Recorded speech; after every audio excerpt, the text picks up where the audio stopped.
বর্তমান সময়েও নানা ধরনের ট্যাগ আমাদেরকেও দেয় কি দেয় না বলেন? দেয়। আমাদেরকে কি বলে? মৌলবাদী বলে, বলে বলে ওই যে রাজাকার বলে।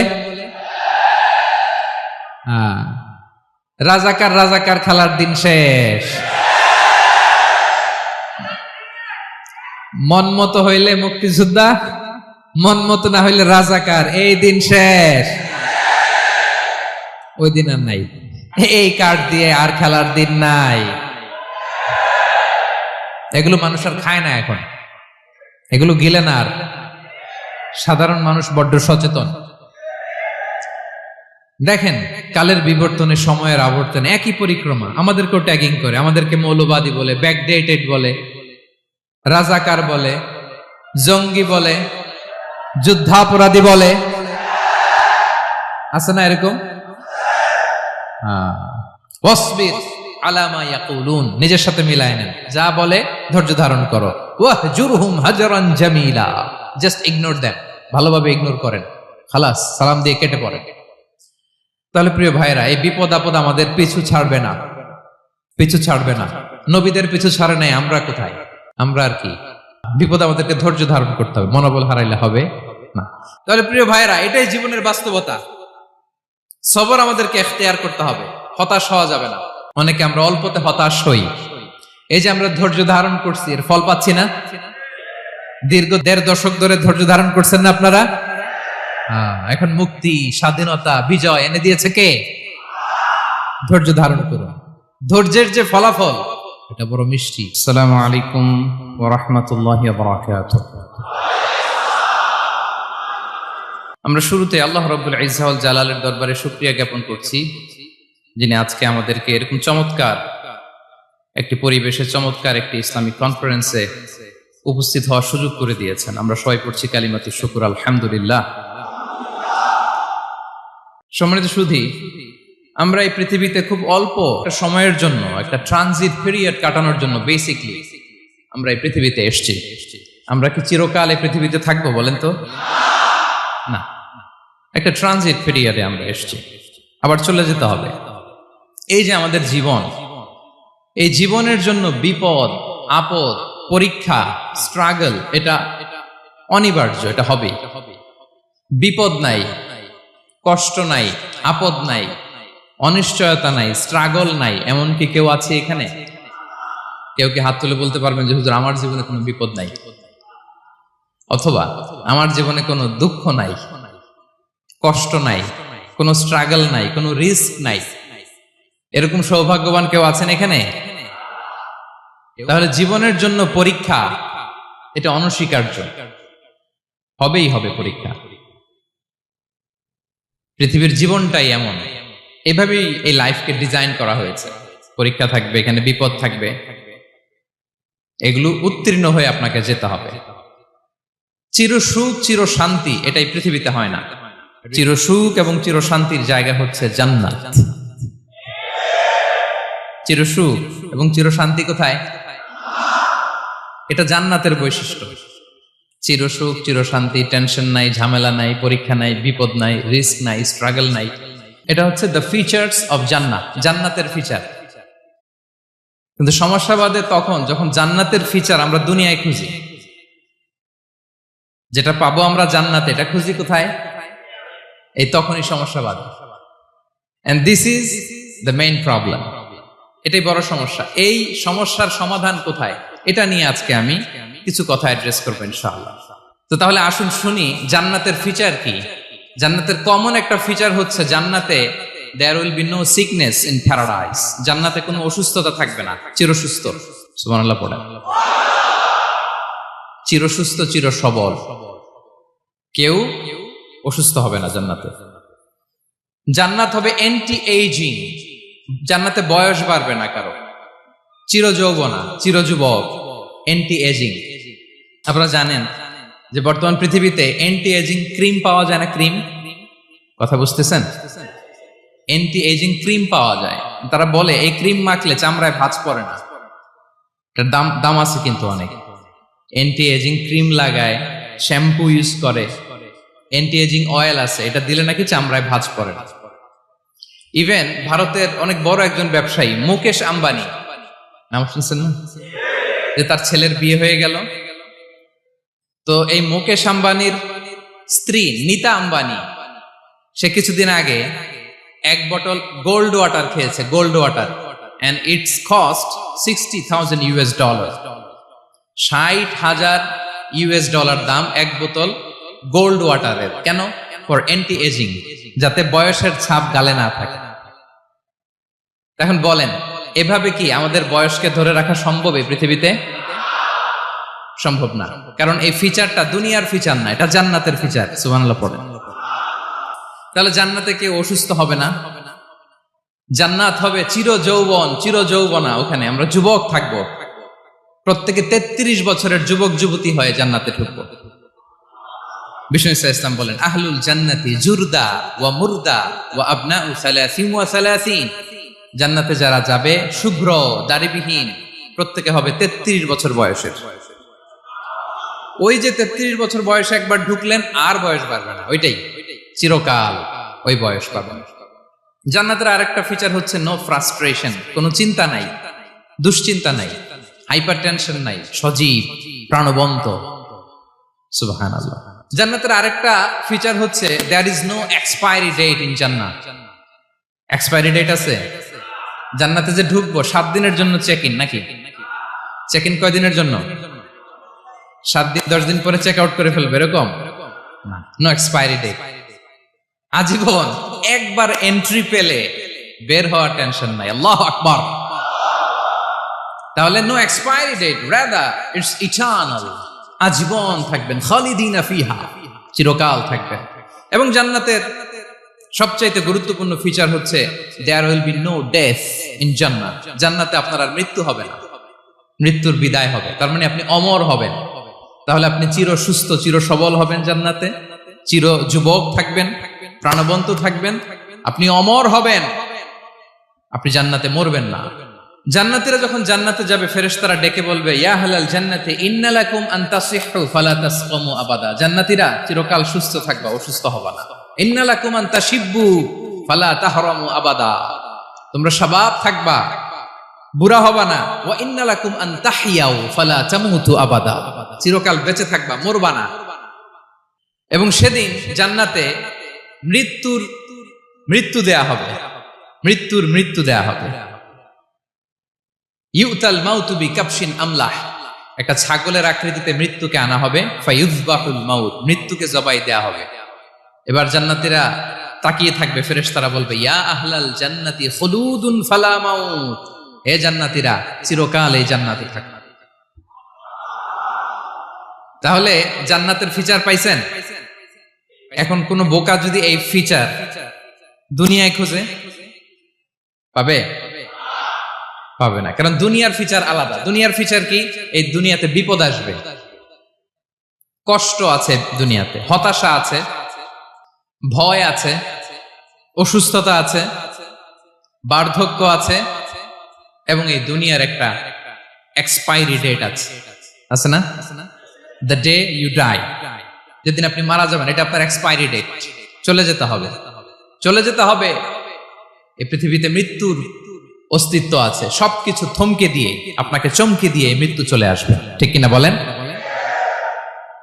তাহলে এগুলো হচ্ছে দুনিয়ার ফিচার।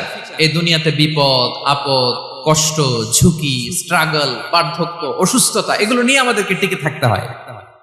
এটা দুনিয়ার ফিচার, মিলাই ফেললে হবে না। জান্নাতের ফিচার একটা, দুনিয়ার ফিচার আরেকটা। দুনিয়াতে কষ্ট থাকবে, বিপদ আপদ থাকবে। এই দুনিয়ার ফিচারটা আল্লাহ তাআলা কোরআনের একটা আয়াতে খুব চমৎকার ভাবে উল্লেখ করেছেন। সেটা দিয়েই আমি আলোচনা শুরু করেছি। আল্লাহ তাআলা ইরশাদ করছেন, ওয়ালা নাবলুওয়ান্নাকুম বিশাইইম মিনাল খাউফি ওয়াল জুই ওয়া নাকসিম মিনাল আমওয়ালি ওয়াল আনফুসি ওয়াস সামারাত ওয়া বাশশিরিস সাবিরিন। আল্লাহ তাআলা বলছেন, অবশ্যই অবশ্যই আমি তোমাদেরকে পরীক্ষা করব, ভয় দিয়ে, ক্ষুধা দিয়ে, সম্পদের ঘাটতি দিয়ে, আতঙ্ক দিয়ে, প্রাণনাশ দিয়ে, ফল ফসলের হানি দিয়ে পরীক্ষা করব। কিন্তু এই পরীক্ষায় যারা উত্তীর্ণ হবে, যারা সবর ইখতিয়ার করবে, ওয়াবাশশিরিস সাবিরিন, ধৈর্যশীলদের জন্যই হচ্ছে সুসংবাদ। আলহামদুলিল্লাহ পড়ে। তাহলে সম্মানিত সুধী, আমরা বুঝতে পারলাম এই পৃথিবীর ফিচার হচ্ছে এখানে বিপদ থাকবে, বিপদ ছাড়া কেউ থাকবে না। স্ট্রাগল থাকবে, কষ্ট থাকবে, ঝুঁকি থাকবে, রিস্ক থাকবে, এবং নানা ধরনের বিপদ আপদ দিয়ে আল্লাহ তাআলা আমাদেরকে পরীক্ষা করবেন। এটা মাস্ট, এটা আমাদের মাইন্ডসেটে নিয়ে নিতে হবে, মাইন্ডসেটে এটা ক্লিয়ার থাকতে হবে। চিরসুখ চিরশান্তি এই দুনিয়াতে মিলবে, কোথায় মিলবে তাহলে এটা? তাহলে বিপদ আসবেই, আপদ আসবেই, পরীক্ষা থাকবেই আমাদের জীবনে। তবে ইন্টারেস্টিংলি মজার বিষয় হচ্ছে পরীক্ষাটা এক একজনের এক এক রকম। পুরো পৃথিবীটা একটা পরীক্ষা ক্ষেত্র, কিন্তু কারো প্রশ্নপত্রের সাথে কারো প্রশ্নপত্রের কোনো মিল নাই। সুবহানাল্লাহ। আমার পরীক্ষা একরকম, আপনার পরীক্ষা আরেক রকম, ওই ভাইয়ের পরীক্ষা আরেক রকম, ওনারটা আরেক রকম। সবাই পরীক্ষার্থী, সবাই পরীক্ষার্থী, কিন্তু কারো প্রশ্নপত্রের সাথে কারো প্রশ্নপত্রের কোনো মিল নাই। কারো জন্য পরীক্ষা হচ্ছে সে খুব অসুস্থ, প্রচন্ড অসুস্থতা, তার জন্য পরীক্ষা। ক্যান্সারের রোগী, দুরারোগ্য ব্যাধি, ডক্টর বলছে 4th স্টেজে চলে আসছে, কয়েক মাস বাঁচতে পারে, এটা তার জন্য পরীক্ষা। আবার কারো দেখবেন যে খুব একটা অসুস্থতা নাই, অসুস্থতার ঝামেলা নাই, কিন্তু তার দারিদ্রতা আছে, তার আর্থিক অনটন, এটা তার জন্য পরীক্ষা। আবার কারো দেখবেন অসুস্থতাও নাই, দারিদ্রতাও নাই, তার দাম্পত্য জীবনের সমস্যা আছে না নাই? অনেকের দেখবেন এগুলো কোনোটাই সমস্যা না, তার ছেলে কথা শোনে না, মাদকাসক্ত। আহা, মাদকাসক্ত, রিহ্যাবে পাঠায়, আবার আসে, আবার গাঁজা খাওয়া শুরু করে, আছে না নাই বলেন? দেখেন তার পরীক্ষাটা আবার আলাদা। অনেকের দেখবেন মেয়ে বাবার কথা শোনে না। আবার অনেকের দেখবেন যে ব্যবসায় সমস্যা, লসের পর লস, লাভ উঠাতে পারে না। তাহলে পরীক্ষা ছাড়া, বিপদ আপদ ছাড়া দুনিয়াতে কেউ নাই, কেউ নাই প্রিয় ভাইরা। এটা আমাদের মাথায় রাখতে হবে। পরীক্ষা আপনাকে দিতেই হবে, পরীক্ষা দিয়ে দিয়েই নিজেকে প্রমাণ করতে হবে। আর এক একজনের পরীক্ষাটা এক এক রকম, কারো পরীক্ষার সাথে কারো পরীক্ষার কোনো মিল থাকবে না। তো মাঝে মাঝে আমরা এটা ভুলে যাই। আল্লাহ তাআলা কালামে পাকে রিমাইন্ডার দিয়ে আমাদেরকে স্মরণ করিয়ে দিতে চান যে এই পৃথিবীতে আসলে তোমরা এসেছো পরীক্ষা দিতে। এটাই জীবনের বড় বাস্তবতা। আমাদের জীবনে যত হতাশা, আমাদের জীবন নিয়ে যত অভিযোগ, আমাদের মনে যত কষ্ট, আমাদের হৃদয়ের ভেতরে যত অস্থিরতা, তার মূলে হচ্ছে এই সমস্যা যে আমরা ভুলেই গেছি আমরা পরীক্ষা দিতে আসছি। এটা যদি ভুলে না যান, এটা যদি আপনার মাইন্ডসেটে থাকে যে পুরো জীবনটা একটা পরীক্ষা, তাহলে দেখবেন কোনো কিছু আপনাকে কাবু করতে পারবে না। আপনি হতাশ হবেন না, জীবন নিয়ে আর অভিযোগ থাকবে না, আপনি ভেঙে পড়বেন না, সব অভিযোগ হতাশা দূর হয়ে যাবে। তার মানে বুঝতে পারলাম পরীক্ষা আপনাকে দিতেই হবে। পরীক্ষা দেয়া ছাড়া এই পৃথিবী থেকে চলে যাওয়ার কোনো চান্স বা সুযোগ আমাদের কারো নেই। সূরাতুল আনকাবুতে আল্লাহ তাআলা এই কথাটা আরো চমৎকার ভাবে বলেছেন। আল্লাহ তাআলা ইরশাদ করছেন, আহাসিবান নাসু আইয়ুতরাকু আইয়াকুলু আমান্না ওয়া হুম লা ইফতানুন ওয়ালাকাদ ফাতান্নাল্লাযীনা মিন ক্বাবলিহিম ফালা ইয়া'লামান্নাল্লাহু আল্লাযীনা সাদাকু ওয়া লা ইয়া'লামান্নাল কাযিবিন। আল্লাহ বলেন, মানুষ কি ভেবেছে সে শুধু বলবে আমি ঈমানদার আর তাকে আমি জান্নাতে ঢুকাই দিব? না, কখনো না, কোশ্চিন কালেও না। বরং পূর্ববর্তীকালে যারা পৃথিবীতে এসেছিল তাদেরকে আমি পরীক্ষা নিয়েছি, পরীক্ষা করেছি, এবং তাকেও ঈমানের প্রশ্নে সে সত্যবাদী না মিথ্যাবাদী পরীক্ষা দিয়ে দিয়ে নিজেকে প্রমাণ করতে হবে। ঠিক কিনা বলেন? পরীক্ষা দিয়ে আপনাকে প্রমাণ করতে হবে। এবং এই পরীক্ষার ব্যাপারটা, এটা যে শুধু আমরা সাধারণ মানুষ আমাদের জীবনে দুঃখ বিপদ পরীক্ষা এমনটা না। এই পৃথিবীর সবচাইতে শ্রেষ্ঠ মানুষ যারা ছিলেন তাদেরকে আল্লাহ পরীক্ষা নিয়েছেন। বলেন তো এই পৃথিবীতে সবচাইতে শ্রেষ্ঠতম মানুষ কারা? সবচাইতে শ্রেষ্ঠ ভালো মানুষ কারা ছিল পৃথিবীতে? বলেন তো নবীরা। আওয়াজ করে বলেন তো কারা? তো বলেন তো নবীদের জীবনে পরীক্ষা ছিল কি ছিল না? হ্যাঁ ছিল। বেশি না কম? বিষ্ণু ইসলামকে জিজ্ঞাসা করা হলো, আইয়ুন নাসি আশাদ্দু বালাআন ইয়া রাসূলুল্লাহ, হে আল্লাহর রাসূল এই পৃথিবীতে কাদের জীবনে পরীক্ষা বেশি?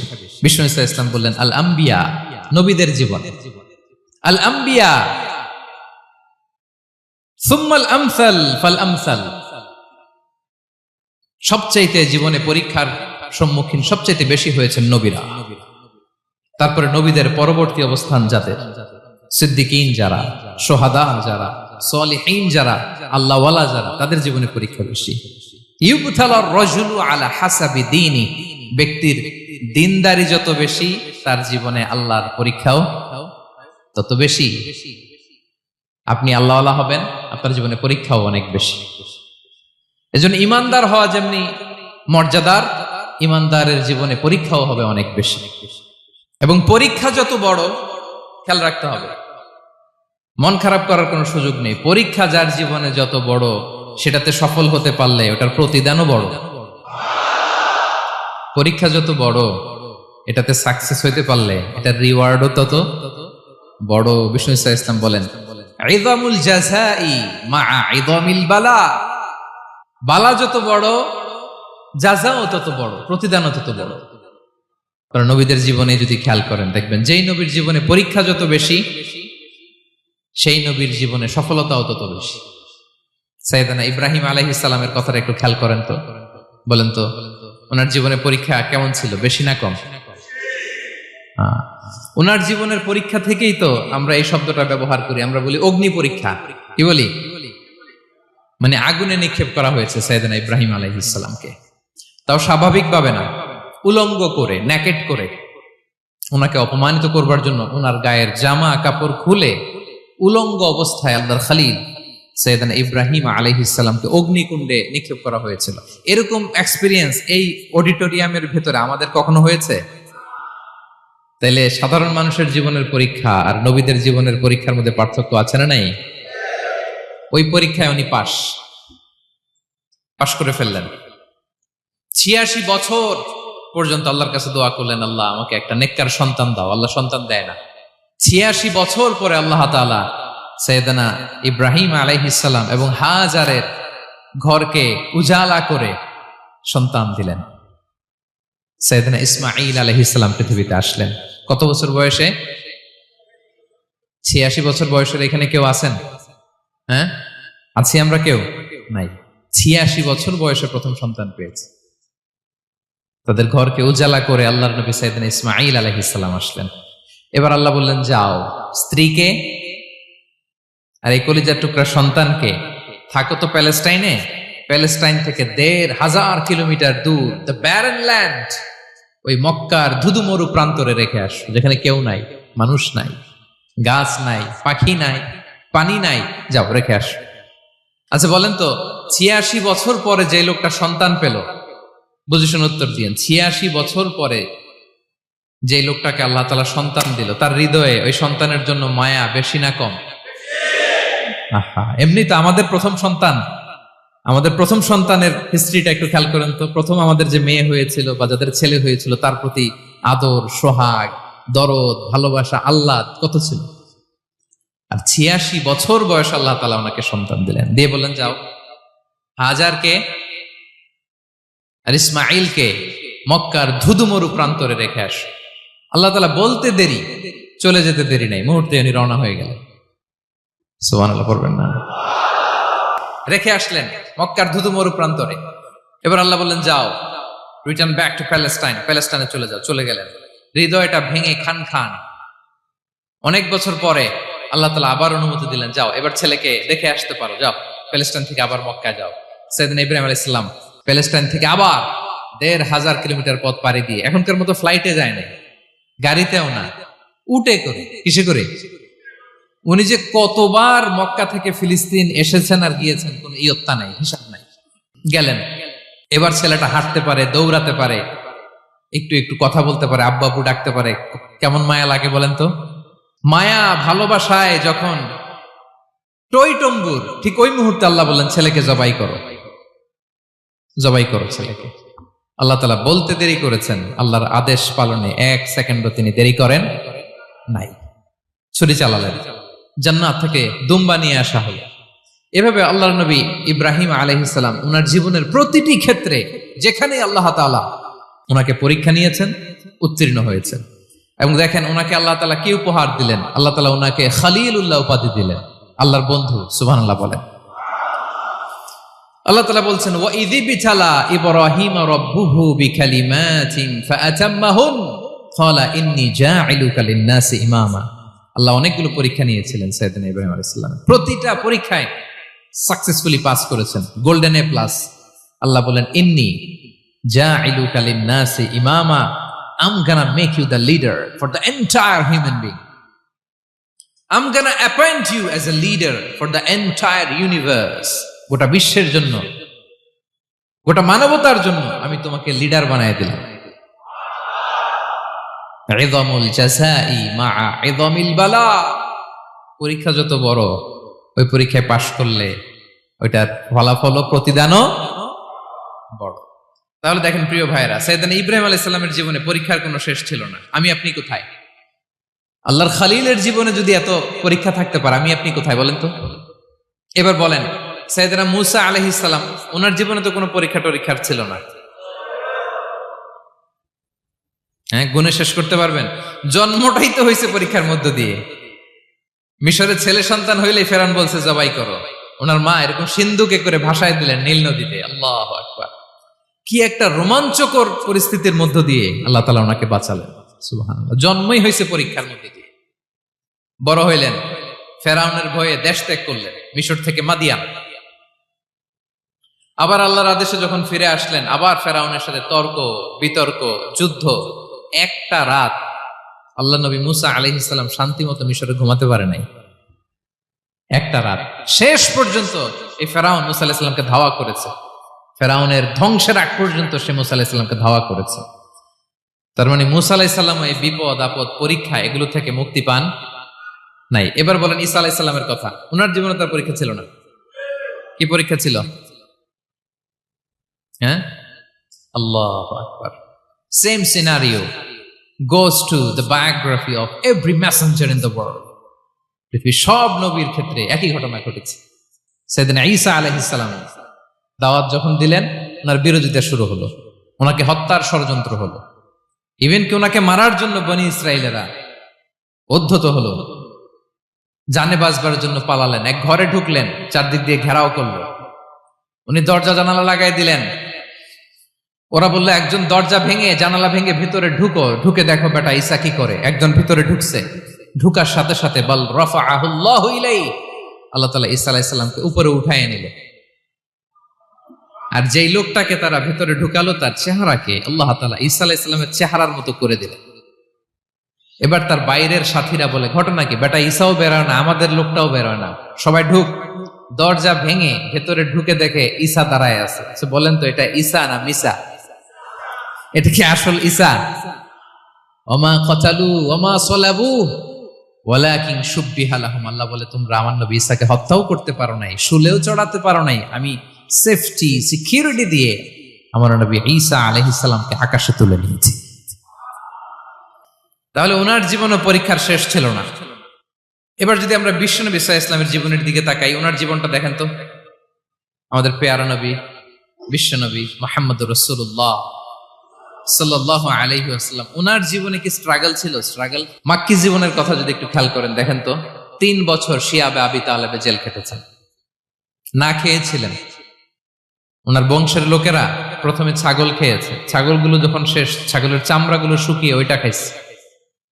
গাছের পাতা ছাল এগুলো খেয়ে খাবারের অভাবে বেহুশ হয়ে পড়ে থাকতো তারা। না খেয়ে কয়দিন ছিলেন আপনি? আমি কয়দিন ছিলাম না খেয়ে? মনেই তো পড়ে না, না খেয়েছিলাম কিনা কোনোদিন। এ হচ্ছে মাক্কি জীবন। মেন্টালি প্রেসার দেয়া হয়েছে। বিশ্বনবীর চাচা আবু লাহাব, তার 2 ছেলে উতবা আর উতাইবা, এদের সাথে বিয়ে দিয়েছিলেন 2 মেয়ের। যখন দাওয়াত দেওয়া শুরু করলেন, 2 মেয়েকে ডিভোর্স দিয়ে দিল। দেখেন, একটা বাবার জন্য প্রাপ্তবয়স্কা মেয়েকে যখন উঠায় নেয়ার আগে ডিভোর্স দেয়, তার মানসিক অবস্থাটা কেমন থাকে বলেন? মেন্টালি প্রেসারাইজ করা হয়েছে, ফিজিক্যালি হ্যারাস করা হয়েছে। বিষ্ণু সাল্লাল্লাহু আলাইহি ওয়াসাল্লাম যখন নামাজে দাঁড়াতেন, উটের পচা নারী ভুঁড়ি বিষ্ণুনবীর কাঁধে চাপিয়ে দেওয়া হতো। আপনার জীবনে এরকম ঘটছে কখনো? আপনি নামাজ পড়তেছেন, উটের পচা নারী ভুঁড়ি আপনার কাঁধে চাপিয়ে দেওয়া হয়েছে। কয়দিন হয়েছে এরকম? কয়দিন হয়েছে? হ্যাঁ, তারপরে তো আলহামদুলিল্লাহ বেরোয় না মুখ দিয়ে। কেমন আছেন হুজুর? কয়েন না, বেশি একটা সুবিধার না, তাই না? বেশি একটা একটু মিলাবেন। কতটুকু পরীক্ষা আমরা দিয়েছি। তায়েফে গেলেন বিশ্বনবী, তায়েফে গেছিলেন জমির বায়না দিতে, তাই না? জমি কিনবে তায়েফে। তায়েফবাসীদেরকে জাহান্নামের আগুন থেকে বাঁচাতে গিয়েছিলেন, নিজের জন্য না। সেখানে তায়েফের ছেলেরা পাথর মেরেছে বিষ্ণু ইসলামের গায়ে। এত শুভ্র দেহ ছিল, চেহারা ছিল, বিষ্ণুবীর গা দিয়ে ঝরঝর করে রক্ত ঝরেছে। ফিজিক্যাল হ্যারাসমেন্টের শিকার হয়েছেন বিষ্ণু ইসলাম। যখন যেদিন বিষ্ণু ইসলামকে হত্যার ষড়যন্ত্র করা হলো, আল্লাহ তাআলার আদেশে তিনি মক্কা থেকে মদিনায় হিজরত করলেন। মদিনাতে যে একটা রাত, সপ্তম হিজরির আগ পর্যন্ত শান্তিতে ঘুমাতে পারেন নাই। 3 দিকে 3 ইহুদি বসতি, বনু কাইনুকা, বনু নদীর, বনু কুরাইজা। আহা, খাওয়ার মধ্যে বিষ মিশিয়ে দেয়া হয়েছিল বিষ্ণু ইসলামের। বাজুর, খাসির বাজুর রান পছন্দ করতেন। এক ইহুদি মহিলা বিষ্ণু ইসলামের ওই রানের মধ্যে বিষ মিশিয়ে দিয়েছিল। ওই বিষের যন্ত্রণায় মৃত্যুর আগ পর্যন্ত বিশ্বনবী কাতরাতেন, এবং উনি ইন্তেকালের সময় ওই বিষের ব্যথা যন্ত্রণাতে ইন্তেকাল করেছেন। বিশ্বনবীর ইন্তেকালটা শাহাদাতের ইন্তেকাল ছিল। বিষ্ণু ইসলাম বলেছেন, ওই যে খায়বার এলাকার ওই মহিলা যে আমার খাবারে বিষ মিশিয়েছিল, সেই বিষের যন্ত্রণা, বেদনা, কষ্ট আমি অনুভব করছি। খেয়ে না খেয়ে দিন প্রচারের কাজে নিজেকে দিয়েছ বিলিয়ে, তায়েফের কাফিরেরা চিনল না সে আলো, দুষ্ট ছেলেদের পিছু দিল লেলিয়ে, পাথরের আঘাতে ক্ষত বিক্ষত হয়ে সারা শরীর থেকে রক্ত ঝরে। হে রাসূল তোমাকে ভুলি আমি কেমন করে, হে রাসূল তোমাকে ভুলি আমি কেমন করে। হাজার ব্যথা বেদনার পরে ফিরে আসনি তুমি আপন ঘরে, দিনের আলো তুমি ছড়িয়ে দিতে চলে গেলে মদিনায় মক্কা ছেড়ে। হে রাসূল তোমাকে ভুলি আমি কেমন করে, হে রাসূল তোমাকে ভুলি আমি কেমন করে। ঠিক কিনা বলেন? একটা রাত শান্তিতে, শান্তির ঘুম তিনি দিতে পারেন নাই। প্রিয় ভাইরা, তাহলে আমরা কি বুঝলাম? বিশ্বনবীর জীবনও পরীক্ষা ছিল কি ছিল না? আমাদের উপায় আছে? আমরা বাঁচতে পারবো এই বিপদ আপদ পরীক্ষা ঝঞ্ঝাল থেকে? বাঁচতে চাইলেও বাঁচতে পারবো? পারবো না। ইমাম মালিক আলাইহি রাহমা নাম শুনেছেন? ইমাম মালিক, ওনার জ্ঞান থেকে লাখো লাখো মানুষ উপকৃত হয়েছে, কোটি কোটি মানুষ উপকৃত হয়েছে। মদিনার রাস্তায় রশি দিয়ে ওনাকে টেনে হিচড়ে এক এলাকা থেকে আরেক এলাকায় নিত জালেম বাদশারা। ইমাম মালিক আলাইহি রাহমা। ইমাম আহমদ ইবনে হাম্বল,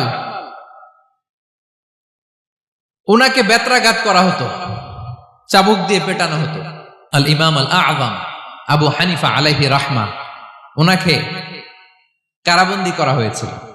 তার মানে দেখেন, যত বড় বড় স্কলার, যত বড় বড় মাশায়েখ, এমনকি আম্বিয়া আলাইহিস সালাম, ওনারাও পরীক্ষা বিপদ আপদ থেকে রেহাই পান। পাইছে? তাহলে আপনি আর আমি পাবো? বলেন তো। তাহলে এটা আমাদের ব্রেইনে গেঁথে নিতে হবে যে জীবন মানেই এখানে বিপদ থাকবে, পরীক্ষা থাকবে, স্ট্রাগল করে করে আমাকে আগাতে হবে। কেউ আমার জন্য রেড কার্পেট বিছিয়ে রাখবে না। এই জীবনটা বড় জটিল। This is life, how it's design. এভাবেই পৃথিবীকে ডিজাইন করা হয়েছে। এখানে বিপদ আছে, কষ্ট আছে। এই পরীক্ষা দিয়ে দিয়ে আপনাকে উত্তীর্ণ হতে হবে। বুঝতে পেরেছেন প্রিয় ভাইরা? নাও দ্য কোশ্চেন আরাইজ, এখন প্রশ্ন হচ্ছে, কেন আল্লাহ এই পরীক্ষা নেন? কেন? আল্লাহ তাআলা সূরা মুলকে বলেছেন, এই পৃথিবী সাজানোর, এই জীবন মৃত্যুর এই খেলা, এটার উদ্দেশ্যটাকে আল্লাহ তাআলা স্পষ্ট করে বলেছেন। আল্লাযী খালাকাল মাউতা ওয়াল হায়াতা লিয়াবলুয়াকুম আইয়ুকুম আহসানু আমালা। জীবন মৃত্যু দিয়ে তোমাদের জীবনকে সাজানো হয়েছে এজন্য, যাতে করে তিনি তোমাদের পরীক্ষা করতে পারেন। কি করতে পারেন? তোমাদের মধ্যে কে সৎকর্মে অগ্রগামী, কে কাজে ভালো, আমলে ভালো, এটা দেখার জন্য। বেসিকলি আল্লাহর দেখার প্রয়োজন নাই, আমাদেরকে দেখানোর জন্য এই পরীক্ষার আয়োজন। আমি ভালো করবো না খারাপ করবো এটা আল্লাহ জানে না, তো ওনার পরীক্ষা করা লাগে কেন? কথা বলেন। আমি জান্নাতি না জাহান্নামী এটা আল্লাহ জানেন না? বেসিকলি আমাদেরকে জানানোর জন্য এই পরীক্ষার আয়োজন। কাদেরকে জানানোর জন্য? মানে তুমি জেনে যাও তুমি জান্নাতি না জাহান্নামী। আমি ভালো করেই জানি। একটা ছোট্ট উদাহরণ দিলে বুঝতে পারবেন প্রিয় ভাইয়েরা। ধরেন আল্লাহ তাআলা দুইজনকে সৃষ্টি করলেন। উদাহরণস্বরূপ একজনের নাম আব্দুল্লাহ, আরেকজনের নাম আব্দুর রহমান। সৃষ্টির পরে আব্দুল্লাহকে বললেন, আব্দুল্লাহ আমি জানি তুমি পৃথিবীতে 50 বছর হায়াত পাইতা, খুব ভালো কাজ করতে, তুমি দুনিয়াতে অনেক ভালো কাজ করতে, এটা আমি আগেই জানি, আমার অসীম জ্ঞান বলে আমি আগে থেকেই জানি। তো যাও, তোমার এইমাত্র সৃষ্টি করলাম, যাও তুমি জান্নাতে ঢুকে যাও, কারণ আমি জানি তুমি জান্নাতি হবে। আচ্ছা, আর আব্দুর রহমান তুমি পৃথিবীতে খুব খারাপ কাজ করতে, এটা আমি জানতাম, তোমারে পাঠাইলে খারাপ কাজ করবা, তুমি সীমা লঙ্ঘন করবা, অন্যায় করবা, অপরাধ করবা, তুমি জাহান্নামী হবা, যাও। সেটা আমি জানি, পরীক্ষার আর দরকার নেই, তোমারে জাহান্নাম দিয়ে দিলাম, যাও ঢুকে যাও। আব্দুল্লাহ ঠিকই জান্নাতে ঢুকে যাবে, আব্দুর রহমান কি ঢুকবে? ঢুকবে। সে বলবে, আল্লাহ এইমাত্র আমারে বানাইলেন, এইমাত্র আপনি আমাকে সৃষ্টি করলেন, সৃষ্টি করেই বলতেছেন তুমি জাহান্নামে যাও, আর বলতেছেন আমি জানি দুনিয়াতে পাঠালে তুমি খারাপ কাজ করবা, তুমি জাহান্নামী হবা, পাঠানোর আর কি দরকার, আগে থেকে জাহান্নামে যাও। আল্লাহ আপনি জানলে জানতে পারেন, আমি তো জানি না। ঠিক কিনা বলেন? সে বলবে, না আল্লাহ আপনি ভুল বলতেছেন, এই দুনিয়াতে পাঠাইলে আমি খুব ভালো কাজ করতাম, আমি সীমা লঙ্ঘন করতাম না, নামাজ পড়তাম, রোজা রাখতাম, হজ করতাম, যাকাত দিতাম, সাদাকা করতাম, চ্যারিটি করতাম, জনকল্যাণকর সব ভালো কাজগুলো আল্লাহ আমি করতাম। এজন্য আল্লাহ তাআলা পরীক্ষার আয়োজন করেছেন, যাতে করে তুমি জেনে যাও যে পৃথিবীতে তুমি কি করেছো। এখন আর আল্লাহকে এক্সকিউজ দেওয়ার সুযোগ নেই। আচ্ছা বলেন তো, আবু জাহেলকে যদি আল্লাহ এখন কিয়ামতের দিন বলে, Abu Jahl go to the hell fire, Abu জাহেলের কিছু বলার সুযোগ আছে? কারণ ও দুনিয়াতে কি করে আসছে এটাও জানে না। ফেরাউনকে ডেকে যদি আল্লাহ বলে, ফেরাউন তুমি জাহান্নামে যাও, go to the hell fire, ওর কি কোনো এক্সকিউজ দেওয়ার সুযোগ আছে? বলেন, সুযোগ আর আছে? কারণ তুমি দুনিয়াতে কি করেছো তোমার চেয়ে ভালো কেউ আর জানে। পৃথিবীতে এই পরীক্ষার এই আয়োজনের সবচাইতে বড় উদ্দেশ্য হচ্ছে যাতে করে আমরা দেখে যাই যে আমরা কি কাজ করছি। কেউ যখন পরীক্ষা দেয় প্রিয় ভাইরা, ওই পরীক্ষায় কত পাবে তার একটা হিসাব আছে না? বলেন, আপনি গণিত পরীক্ষা দিয়ে আসছেন, যে 100-তে 100 পাবে সে বলতে পারে আমার সব অঙ্ক হয়েছে, ঠিক কিনা বলেন? আর যে লাড্ডু গুড্ডু বুঝছেন তো, কিছুই পারে নাই, ঘোড়ার ডিম, তারও একটা হিসাব আছে যে সে কিছুই লিখে আসতে পারে নাই। তাই পৃথিবীতে এই পরীক্ষার আয়োজনের প্রধানতম কারণ হচ্ছে যাতে করে আমরা বুঝে যেতে পারি যে আমরা কোথায় যাব, জান্নাতে না জাহান্নামে। প্রিয় সুধী, এ পর্যায়ে আমরা জানবো এই যে পরীক্ষা আল্লাহ তাআলা নিচ্ছেন আমাদেরকে, এই পরীক্ষায় সফল হওয়ার মূল মন্ত্র কি। কোরআনে বিভিন্ন আয়াতে এই পরীক্ষার কথা বলা হয়েছে এবং এই পরীক্ষার সফলতার মূল মন্ত্রও কোরআনে ঘোষিত হয়েছে। আলহামদুলিল্লাহ বলেন। যে আয়াত দিয়ে আমি শুরু করেছি, এই আয়াতে আল্লাহ তাআলা বলেছেন, ওয়াবাশশিরিস সাবিরিন, নবী হে ধৈর্যশীলদেরকে আপনি সুসংবাদ দিন, ধৈর্যশীলদেরকে সুসংবাদ দিন। তার মানে বিপদে ধৈর্য ধারণ করতে হবে প্রিয় ভাইরা। ইন্নামাস সাবরু ইনদা সাদামাতিল উলা, বিপদে আমরা অনেক সময় প্যানিক হয়ে যাই, অস্থির হয়ে যাই, কি করব, হতাশ না। মুমিনরা হতাশ হয় না, ধৈর্য ধারণ করে। কি করে? কি করে? ধৈর্য ধারণ করার শক্তি দাও গো মেহেরবান আমায়, দাও গো মেহেরবান। পড়েন, ধৈর্য ধারণ করার শক্তি দাও গো মেহেরবান আমায়, দাও গো মেহেরবান। সবাই বলুন একসাথে, ধৈর্য ধারণ করার শক্তি দাও গো মেহেরবান আমায়, দাও গো মেহেরবান। বুকের ভেতর ব্যথার নদী বইছে অবিরাম, বইছে বইছে অবিরাম। পড়ুন, ধৈর্য ধারণ করার শক্তি দাও গো মেহেরবান আমায়, দাও গো মেহেরবান। পড়েন আমিন। আল্লাহ যেন বিপদে আমাদেরকে ধৈর্য ধারণ করার তৌফিক দান করে। প্রিয় ভাইয়েরা, ধৈর্য এটা এমন একটা গাছ যে গাছের সারা গায়ে কাটা, কিন্তু এই গাছের ফলটা বড় সুস্বাদু।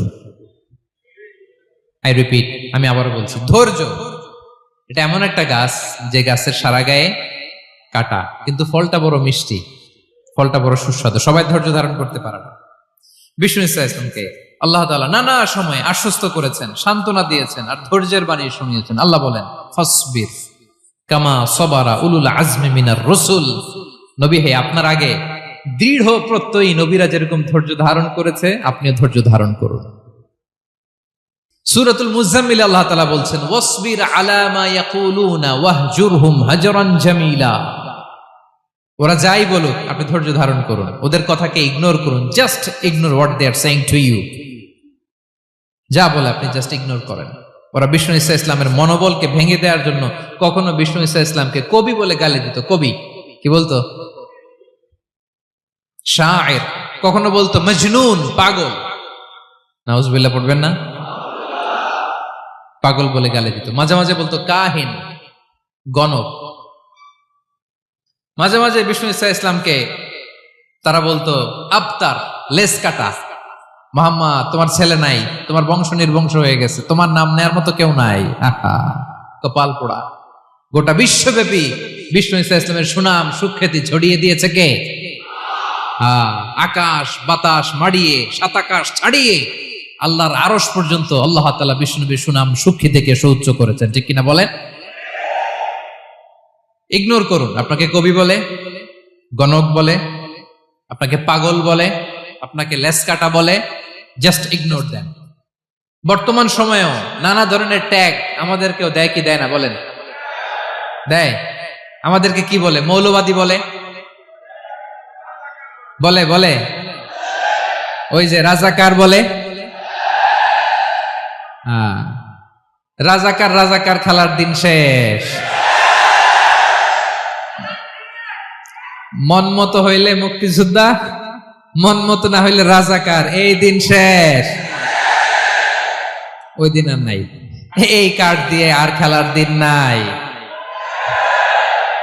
এগুলো মানুষ আর খায় না এখন, এগুলো গিলে না আর। সাধারণ মানুষ বড্ড সচেতন। দেখেন, কালের বিবর্তনে, সময়ের আবর্তনে একই পরিক্রমা আমাদেরকেও ট্যাগিং করে। আমাদেরকে মৌলবাদী বলে, ব্যাকডেটেড বলে, রাজাকার বলে, জঙ্গি বলে, যুদ্ধাপরাধী বলে। আছে না এরকম? ওয়াসবির আলা মা ইয়াকুলুন, নিজের সাথে মিলায় নেন। যা বলে ধৈর্য ধারণ করো। ওয়াহজুরহুম হাজরান জামিলা, জাস্ট ইগনোর দেন, ভালোভাবে ইগনোর করেন, খালাস, সালাম দিয়ে কেটে পড়েন। তাহলে প্রিয় ভাইরা, এই বিপদ আপদ আমাদের পিছু ছাড়বে না, পিছু ছাড়বে না। নবীদের পিছু ছাড়ে নাই, আমরা কোথায়? আমরা আর কি? বিপদ আমাদেরকে ধৈর্য ধারণ করতে হবে, মনোবল হারাইলে হবে না। দেখেন বিশ্বনবী কিভাবে আপনাদেরকে সান্ত্বনা দেয়। বিশ্বনবী বলেন, আজাবান লি আমরিল মুমিন, মুমিনের ব্যাপারটা বড় আশ্চর্যজনক। ফাইন্না আমরাহু কুল্লাহু লাহু খাইর, মুমিনের জীবনে যা ঘটে সবটাই খাইর, সবটাই কল্যাণ। ইন আসাবাতহু সাররাউ শাকারা ফাকানা খাইরাল্লাহ ওয়া ইন আসাবাতহু দাররাউ সাবারা ফাকানা খাইরাল্লাহ। মুমিনের জীবনে যদি সুখ আসে তাহলে মুমিন শুকরগুজার হয়, এটা তার জন্য ভালো। আর যদি মুমিন জীবনে দুঃখ আসে তাহলে সে সবর ইখতিয়ার করে, এটাও তার জন্য ভালো। সুবহানাল্লাহ। তাহলে দেখেন, আমরা হয় সুখে থাকি নয় দুঃখে থাকি, ঠিক কিনা বলেন? তাহলে সুখের সময় আমরা শুকর করি, কি করি? শুকরগুজার হই। শুকরিয়া করাও একটা ইবাদত, শুকরিয়া করাও কি? আর দুঃখের সময় আমরা সবর করি, সবর করাটাও একটা। তাহলে আমাদের পুরো জীবনটাই ইবাদত, পুরো জীবনটাই। সুখের সময় শুকর আর দুঃখের সময় সবর। আওয়াজ করে বলেন, সুখের সময় শুকর আর দুঃখের সময়। এই দুই ইবাদত মুমিন জীবনে চলমান, কন্টিনিউয়াস, একটা উইন উইন সিচুয়েশন। কি বলেন? উইন উইন হয়ে গেল না? যেই পরিস্থিতিতেই থাকে আমাদের জন্য লাভ। আল্লাহু আকবার। তাহলে প্রিয় ভাইরা, এটাই জীবনের বাস্তবতা। সবর আমাদেরকে ইখতিয়ার করতে হবে, হতাশ হওয়া যাবে না। অনেকে আমরা অল্পতে হতাশ হই, এই যে আমরা ধৈর্য ধারণ করছি, এর ফল পাচ্ছি না? দীর্ঘ 1.5 দশক ধরে ধৈর্য ধারণ করছেন না আপনারা? এখন মুক্তি, স্বাধীনতা, বিজয় এনে দিয়েছে কে? ধৈর্য ধারণ করুন। ধৈর্যের যে ফলাফল, এটা বড় মিষ্টি। ধৈর্য এমন একটা গাছ, এই গাছের সারা গায়ে কাটা, কিন্তু এর ফলটা বড় সুস্বাদু, এর ফলটা বড় মিষ্টি। ধৈর্য ধারণ করার অভ্যাস করতে হবে প্রিয় ভাইরা। মুমিন হতাশ হয় না, হাল ছেড়ে দেয় না। মুমিন ভরসা রাখে একজনের উপর, তিনি কে? লা তাইআসু মির রাউহিল্লাহ ইন্নাহু লা ইয়াইআসু মির রাউহিল্লাহি ইল্লাল কওমুল কাফিরুন। আল্লাহর রহ থেকে, রহম থেকে নিরাশ হয়ে যাও না। কাফির ছাড়া, অকৃতজ্ঞ ছাড়া কেউ আল্লাহর রহ থেকে, আশা থেকে নিরাশ হয় না। শয়তানের সবচেয়ে বড় মিশন হলো আমাদেরকে হতাশ বানানো, এটা খেয়াল রাখবেন। শয়তানের সবচাইতে বড় মিশন কি? আমাদেরকে হতাশ করে দেয়া। হতাশ বানাইতে পারলে সে সাকসেসফুল, খুশি। কিন্তু আমরা এত সহজে হতাশ হই না, আমরা নিরাশ হই না, আমরা বিপদে হাল ছেড়ে দেই না। আমরা ভরসা রাখি এক মহান সত্তার উপর, তিনি কে? মনে থাকবে? বিপদ আসলে ভেঙে পড়বেন, ভিসা না হইলে কান্নাকাটি শুরু করবেন, ব্যবসায় লস হইলে হাউমাউ, হতাশ হবেন, ভেঙে পড়বেন। ধৈর্য ধারণ করব আমরা। আওয়াজ করে বলেন, আমরা কি করব? সবর। বিপদ ট্যাকেল দেওয়ার প্রথম স্টেপ হচ্ছে সবর। ধৈর্য ধারণ করতে হবে। অবশ্যই সাবিরিন, ধৈর্যশীলদেরকে সুসংবাদ দাও। বিপদ থেকে বাঁচার দ্বিতীয় স্টেপ হচ্ছে এই বিপদ থেকে উত্তরণের চেষ্টা করতে হবে। কন্টিনিউয়াস প্রচেষ্টা চালিয়ে যেতে হবে। ওয়াল্লাযীনা জাহাদু ফিনা লানাহদিয়ান্নাহুম সুবুলানা। যারা আমার রাস্তায় চেষ্টা করে, প্রচেষ্টা করে, স্ট্রাগল করে, তাদেরকে আমি পথ দেখিয়ে দেই, সুবুল দেখিয়ে দেই, ওয়ে আউট দেখায় দেই, এক্সিট দেখায় দেই। কোথাও আটকাবেন না আপনি, আপনাকে এক্সিট দেখাই দিবে কে? মালয়েশিয়াতে কেলুয়ার বলে না? কেলুয়ার কি বলে চেনেন? কেলুয়ার মানে কি? এক্সিট। এক্সিট পেয়ে যাবেন, আটকাবেন না আপনি জীবনে কোথাও। 3 নাম্বার, আল্লাহর উপর তাওয়াক্কুল করতে হবে বিপদ আসলে। ওমাইয়া তাওয়াক্কাল আলাল্লাহি ফাহুয়া হাসবুহ। আল্লাহর উপর যে তাওয়াক্কুল করে, আল্লাহই তার জন্য যথেষ্ট হয়ে যায়। তাহলে বিপদে প্রিয় ভাইরা আমরা প্যানিক হব না, ধৈর্য ধারণ করব, বিপদ থেকে উত্তরণের সর্বোচ্চ প্রচেষ্টা চালিয়ে যাব, আর ভরসা রাখবো একজনের উপর, তিনি কে? আর বিপদ আসলে এটাকে নেগেটিভলি নেবেন না সবসময়। বিপদ আপদ এটা অনেক পজিটিভ, ভালো জিনিস আমাদের জীবনে বয়ে নিয়ে আসে। শাইখুল ইসলাম ইবনু তাইমিয়া আলাইহি রাহমা, উনি বলতেন, খুব দামি কথা, খুব হেভি ওয়েট কথা, মনোযোগ দিয়ে শুনুন। তিনি বলতেন, যে নেয়ামত তোমাকে আল্লাহ থেকে দূরে সরায়, ওই নেয়ামতের চেয়ে বিপদ ভালো, যে বিপদ তোমাকে আল্লাহর দিকে ধাবিত করে। আই রিপিট, আমি আবারও বলি, যে নাজ নেয়ামত তোমাকে আল্লাহ থেকে দূরে সরিয়ে দেয়, সে নাজ নেয়ামতের চেয়ে ওই বিপদ আপদ ভালো, যেই বিপদ আপদ তোমাকে আল্লাহর কাছে টেনে নেয়। তাহলে বিপদ আপদ আসলে আপনি হতাশ হবেন? আর কখনো দুঃখ করবেন? মোয়ারের ভাইয়েরা, আর মন খারাপ করবেন? আপনি খেয়াল করে দেখেন, বিপদ আসলে আমরা আল্লাহরে ডাকি বেশি। যখন অসুস্থ আপনি খেয়াল করেন তো, আল্লাহ আল্লাহ তুমি ছাড়া বাঁচানোর কেউ নাই, আল্লাহ আল্লাহ তুমি হেফাজত করো, আল্লাহ তুমি সুস্থ করে দাও। যখন লাইফ থ্রেট, দেখেন আপনি গুম হয়ে যেতে পারেন, আপনার কারাবন্দী করতে পারে, এরকম একটা বিপদের মধ্যে আছেন, তখন খেয়াল করেন তো আল্লাহর সাথে আপনার কানেক্টিভিটি, রিলেশনশিপটা কতটা ডেভেলপ হয়। কারণ বিপদে পড়লে আমরা আল্লাহরে ডাকি বেশি। তাহলে বিপদ আপদেরও কিছু পজিটিভ সাইড বা দিক আমাদের জীবনে আছে না নাই? অনেক পজিটিভ দিক আছে, কয়েকটা শেয়ার করি। 1 নাম্বার, আল্লাহ 1 নাম্বার পজিটিভ সাইড তো বললাম, ইমাম ইবনু তাইমিয়া যেটা বললেন। এরপরে হচ্ছে মাঝে মাঝে আল্লাহ তাআলা আমাদের মর্যাদাকে আপগ্রেড করতে চায়, এলিভেট করতে চায়। আপনি ধরেন কোন একটা এয়ারলাইন্সের রেগুলার প্যাসেঞ্জার টিকিট কাটেন, মাঝে মাঝে হঠাৎ করে দেখবেন কাউন্টারে গেলে তারা বলে, you are upgraded to business class, অথবা you are upgraded to first class. যেহেতু রেগুলার প্যাসেঞ্জার, অনেক মাইলস জমা হয়েছে, আপগ্রেড করে দেয়। তা আল্লাহ তাআলা মাঝে মাঝে চায় তিনি আমাদের মর্যাদাকে, র্যাঙ্ক এটাকে আপগ্রেড করবেন, কিন্তু আমার যে আমল আখলাকের অবস্থা ওইটা দিয়ে ওই আপগ্রেড র্যাঙ্কে যাওয়ার সুযোগ নাই। বুঝতেছেন কথা? আল্লাহ চায় আমার লেভেল একটু আপ করতে, কিন্তু আমার আমলের যে অবস্থা এতে আমি ওখানে যাই না। তখন আল্লাহ কিছু বিপদ আপদ দিয়ে, পরীক্ষা দিয়ে বান্দাকে টেস্ট করে। ওই পরীক্ষায় যদি উত্তীর্ণ হন, সাথে সাথে আল্লাহ তাআলা আপনার লেভেল বা র্যাঙ্ক আপগ্রেড করে দেয়। সুবহানাল্লাহ পড়বেন না? তাহলে লাভ না লস? আওয়াজ করে বলেন, লাভ না লস? মুমিন জীবনের সব লাভ। যত বিপদ আপদ আপনাকে স্পর্শ করে প্রতিটাতেই আপনার জন্য কল্যাণ। বিষ্ণু ইসা ইসলাম বলেন, মা ইউসিবুল মুসলিমা মিন নাসাবিন ওয়ালা ওয়াসাবিন ওয়ালা হাম্মিন ওয়ালা হুজনিন ওয়ালা আযান ওয়ালা গাম্মিন হাত্তা শাওকাতি ইউশাকুহা ইল্লা কাফারাল্লাহু বিহা খাতায়া। আপনার জীবনে যত দুঃখ, যত যন্ত্রণা, যত টেনশন, যত অ্যাংজাইটি, যত ইনজুরি, এমনকি গোলাপ ফুল পাড়তে যে ওখানে যে কাটা বাঁধছে, বরই খেতে যে বরই গাছে ওঠার পর যে একটা কাটা বিঁধছে আপনার হাতে, এর কারণে আল্লাহ তাআলা আপনার গুনাহ মাফ করে দেয়। সুবহানাল্লাহ। তাহলে বিপদ আপদ দিয়ে আল্লাহ বান্দার মর্যাদাকে আপগ্রেড করে। বিপদ আপদে ফেলে আল্লাহ তাআলা বান্দার পাপ মোচন করে। বিপদ আপদ দিয়ে আল্লাহ তাআলা বান্দার শাস্তি মওকুফ করে। এমন পাপ করছেন এটার জন্য শাস্তি বরাদ্দ হয়ে গেছে, কিন্তু আল্লাহ তাআলা ওই শাস্তি থেকে মাঝে মাঝে আপনাকে বাঁচাতে চায়, তখন কিছু বিপদ দিয়ে বান্দারে পরীক্ষা করে। উত্তীর্ণ হলেই আল্লাহ তাআলা ওই শাস্তিকে মওকুফ করে দেয়। তাহলে আসুন সামারি করি, পুরো আলোচনাটার সামারি করি। বিপদ আপদ, পরীক্ষা, স্ট্রাগল, কষ্ট, এটা সুন্নাতুল্লাহি ফিদ দুনিয়া। এই দুনিয়ায় আল্লাহর সুন্নাত, এর বাইরে কেউ যেতে পারে না। ইভেন নট দ্য মেসেঞ্জার্স, নবীরাও না। আজকের আলোচনায় শুনছেন না নবীদের জীবন দিয়ে কি গেছে, ups and downs, test and trial. নবীরাও না। তাহলে এটা আমাদের মাইন্ডসেটের সাথে সেট আপ করে নিতে হবে যে অতীতে, বর্তমানে, ভবিষ্যতে বিপদ আপদ মুক্ত এই পৃথিবীতে কেউ থাকবে না। পারবেন? হ্যাঁ, এটা মাইন্ডসেটে নিয়ে নিতে হবে যে এটাই জীবন। বিপদ আপদ দিয়ে আল্লাহ পরীক্ষা করবেন।